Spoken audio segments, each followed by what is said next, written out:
Hello, hello. Welcome to Inklings with Irena, the weekly energy show connecting you to your intuitive guidance system. And today I want to talk about how to avoid missing important messages.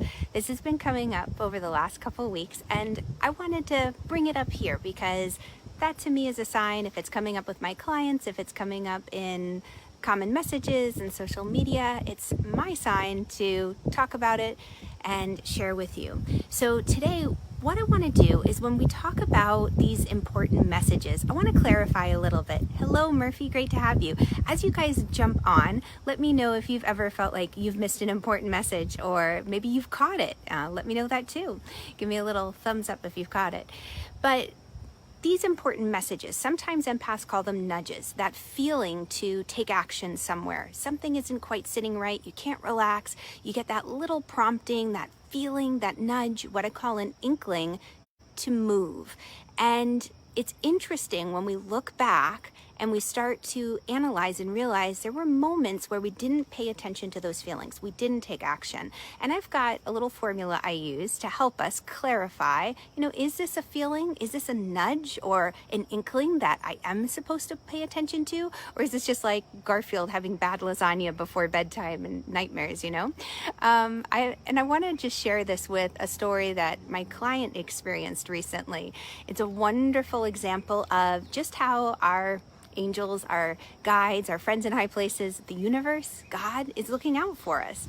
So my client recently had moved and she's in a brand new location. She has this beautiful condo in tropical paradise and she's still kind of getting used to the routine. They're updating their home, renovating, and they do a lot of back and forth trips from their car to the house. And they have a little one. So, your arms are full between carrying stuff from Lowe's and little one into the house. And she didn't get to lock her car before she went to bed at night, but she thought, no problem, I'll get it later, later in the night before I go to bed. So anyway, they were doing the renovations on the house. And of course, by the end of the day, they were tired and exhausted. And as she's collapsing into bed and she's starting to drift off into sleep, all of a sudden she gets this sensation, this feeling, like a little nudge. Something's off, something's wrong. And she just is thinking to herself, I am so exhausted. It's already been such a long day already of scrubbing and painting and resurfacing. I just want to go to sleep. My son is finally asleep. Let me get some rest. Next thing you know, her feet start to tingle. And it's that feeling of something's off. So she took a moment to stop and she really tuned in. And she asked, she's like, am I supposed to be paying attention to something?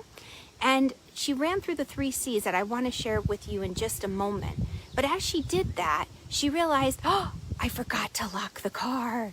And she got up out of bed and she went down and sure enough, the car wasn't locked. And it was one of those moments where the universe was watching out for her. You never know. Her car might have been perfectly fine where it was, or, something might not have been fine. But needless to say, she had friends in high places watching out for her. So these 3 C's that you can use to help you, the first one is clear. When you are getting these little nudgings or promptings, there's a clearness or a clarity. It comes with the foundation of love. It's not fear-based. So even my client who was asleep or falling asleep in her bed, she was getting that feeling something's off. It's kind of like when you have a scratch that you just can't, or an itch you just can't quite reach and scratch. It just keeps poking at you, which leads me to the second C, which is consistency. These messages are consistent. It doesn't change. It's not like, oh, no, everything's okay. Like, oh, maybe check the back door, or, oh, wait, no, check the windows, or, oh, no, call your friend or text them. It was this feeling of something's off. And when she checked in, she got that little nudging or prompting, ooh, what about the car? She's like, oh yeah, the car, I forgot.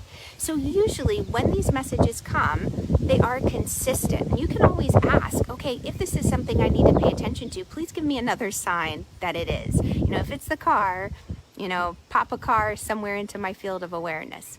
Then the final one is, what did I say so far? All of a sudden I blanked. So clear, consistent, and calm. It is calm that I wanted to share with you. So calm meaning it's not fear-based. It might have an urgency to it, but it is love-based, and it is also in this calm indoor voice, this very quiet voice that guides you. It's that inner knowing as well. There are aspects of yourself, like my client who was falling asleep in the bed, it was that knowing that she had said to herself earlier in the day, hey, I'll come back and lock this later. So when our angels and guides are working with us, they can use what is in our field of awareness to help us. That remembering of, hey, you forgot to lock the car.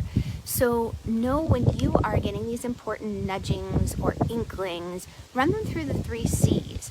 Is it clear? Meaning, is this a message that's coming through with love? It's not some convoluted, crazy labyrinth or passageway that you have to solve. There's a clarity to it. The next part of this is consistency. The message continues to remain the same. Even if it's said slightly differently, the overarching meaning of the message is the same. And then finally, there's a calmness to it. It's not a hysterical voice, that's coming from you, this crazy panic. It might feel like that itch you just can't quite get. It might feel uncomfortable, maybe a tiny bit anxious, but not like it's the end of the world. It is just simply that little nudging to catch your attention. So never miss out on those important messages again when you start to pause, ask, and run through those 3 C's. So thank you all so much for being here with me. If you've had a chance to experience these little nudgings and feelings, let me know in the comments. Inklings, I named this whole show after that because every day we have these experiences with inklings. It's just a matter of tuning in and hearing them or feeling them or seeing them. And then, life becomes quite playful. It becomes this engagement, knowing we're not alone. Even when we do feel alone, we're not. We can always ask for that guidance. We can ask for joy guides to bring us a happy surprise, to lift our spirits, and to help us get reconnected. Because it's only in those moments of disconnect that we lose connection with those inklings. Okay, thank you so much for joining me today. If you are looking for something to help you clear the noise, to really hear and feel and see those inklings, click the link above. I have a wonderful meditation that I love to share. All right, I'll catch y'all on the flip side. Mwah. Bye, guys.